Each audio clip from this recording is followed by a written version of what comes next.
Hello বন্ধুরা, আমি পল্লবীতে চলে আসলাম তোমাদের সামনে। একটু কাজ করছি। আমি কাজ বলতে হচ্ছে ওই যে দুপুরবেলা রান্নাবান্না হচ্ছে।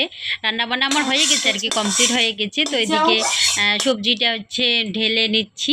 সবজি বলতে আজকে সেরকম বেশি কিছু রান্না হয়নি।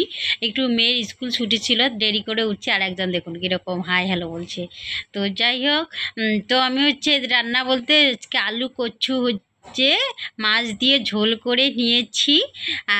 হচ্ছে কই কই মাছ আর কি, কই মাছ ছিল তো কয়েকটা, তো ওইটাই আর কি মাছ দিয়ে ঝোল করে নিয়ে নিলাম। আলু কচু দুপুরবেলার জন্য সেরকম পাতলা ঝোল করে নিয়ে মোটা করেই করেছি। আর এইখানে হচ্ছে পুঁটি মাছটাকে ভেজে নিয়েছি।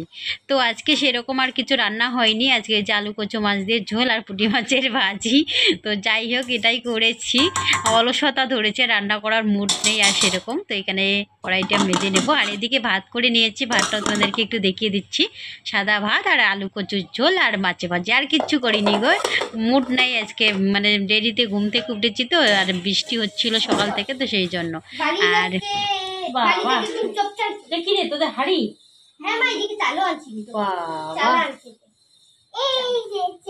সত্যি সত্যি চালিয়ে যাচ্ছিস তোরা? বাবা, সত্যি সত্যি চালিয়ে এসেছে গো, দেখা যাচ্ছে। সত্যি সত্যি চালিয়ে এসেছে। মিঠিরও আছে গাছে, তো প্লাস্টিকে ওগুলা পড়েছে, ওই যে ভিতরে ঢুকে গেছে। গরম লাগছে রে, চাল হয়ে গেছে। পাপাকে ফোন করে দেখি।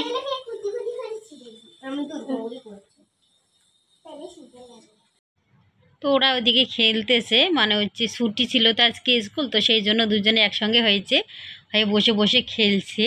তো আমি আর ওখানে বসে না থেকে, তো সুপারিগুলো আমার হচ্ছে মাসি দিয়ে পাঠিয়েছিল কিছুদিন আগে, ভাই এসেছিলো তো সুপারিগুলো নিয়ে এসেছে। তো সুপারিগুলো প্লাস্টিকে ছিল, তো দেখছি কি একটু ছাতা ছাতা ধরেছে, তো ভাবলাম একটু রোদ্রে দেই, দেখছি একটু রোদ্রে দিয়ে আসলাম। তো এদিকে ছাদের এদিকে টিনের মধ্যে শুকাতে দিলাম।